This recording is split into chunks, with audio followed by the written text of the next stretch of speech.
we do have to touch on the breaking news. I mean, this has been front page news. It's been all the media outlets.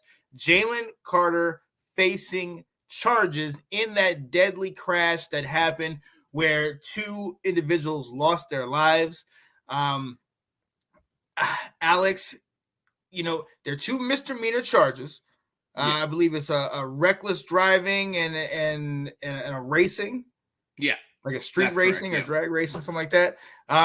What are your thoughts, man? What do you think? Is this going to affect his draft stock? Like, what's going on?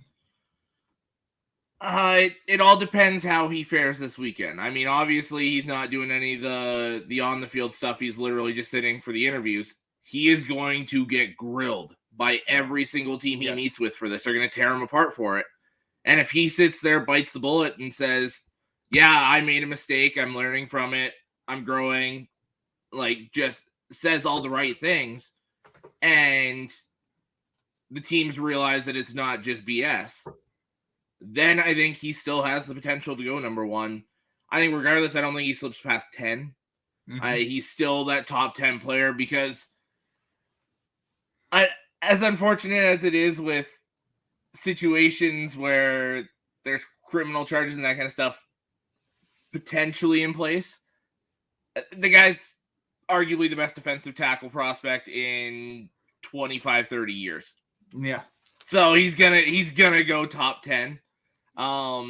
It's just, and this is the time of year where any dirt on any of these draft prospects gets pulled. Yep. You'll find, I guarantee in the next couple of weeks, you'll see, this racist or insensitive tweet was from this player, and it's like, yeah, but the player was like 10. Like, it'll just, everything gets pulled on all these players. Absolutely. Jason Loosemore saying won't affect his stock one bit. And I think the fact that he went in to the police force, to the jail, we actually sat in the jail, I think for like 15 minutes and then was released. He complied. He did everything that he was supposed to do. Obviously stories start coming out once these things happen. He was pulled over before for, kind of driving, 45, going 89 and a 45, okay. That stuff has to be stopped. And hopefully it didn't play the part in the death of the friend. Cause he's already mourning that and dealing with that. And then to put this on top of that. And I think my main issue is the timing of this. I mean, immediately, as soon as I heard it, I know I talked to you about it. I'm thinking Laramie Tunsil. Guy was, almost a number one pick, and then the whole gas mask and the smoke and all that stuff came out, and then he dropped all the way to 13 and got picked up by Miami, and it's just like, come on now, what's going on? Because there's been no character issues at all. He's been just stand out like class act guy the entire time, and I think Laramie wishes that his issue came out around the combine and not on draft night. I think that killed Laramie Tunsil. And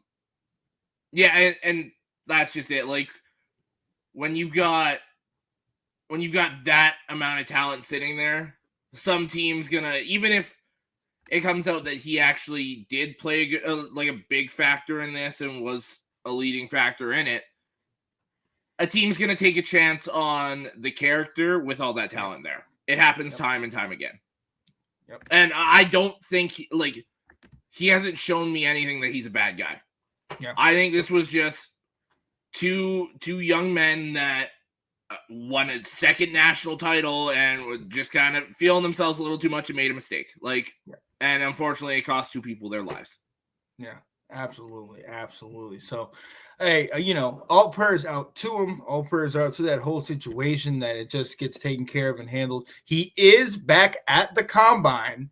Yeah. So that is, that's good news in the situation. And I don't think, I heard before that he was not going to participate. Is he going to? No, or? He's only there for interviews. He's not doing any of the on-field stuff. And at this point, why would he? He's the number one player in the draft. Where he goes in the draft is just based on pretty much when Chicago picks, as far as I'm concerned. But he's gonna He's gonna have to face the fire. He's gonna have to answer all the tough questions, and he shouldn't have a problem. Yeah, absolutely. So hey, we'll see how this plays out, but that is definitely breaking news. That's on the headlines on all the new media stations. But like we said, he's back at the NFL Combine. Thanks for watching. If you like that clip, be sure to check out the other great content from the Let's Talk Football community. And as always, please like, subscribe, and hit that notification bell so you'll be notified when more great content like this becomes available.